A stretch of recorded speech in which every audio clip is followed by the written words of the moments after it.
Kicking off your speed feed tonight, the man named Roswell's Police Department Supervisor of the Year will not be the supervisor anymore after an 11 Alive investigation. The Roswell Police Chief stripped Sergeant Daniel Elzy of his rank. The 11 Alive investigators uncovered the incident where a 13-year-old boy was stopped driving a golf cart. Elzy can be heard on video intentionally freezing the handcuffed boy to get him to tell the truth. The temperature was only 17 degrees.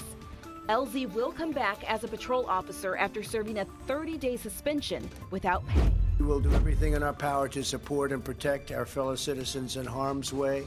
And we say, I think as a group, I can tell you as a group, God bless everybody. President Trump thanking firefighters and first responders who are fighting the deadly fires in California.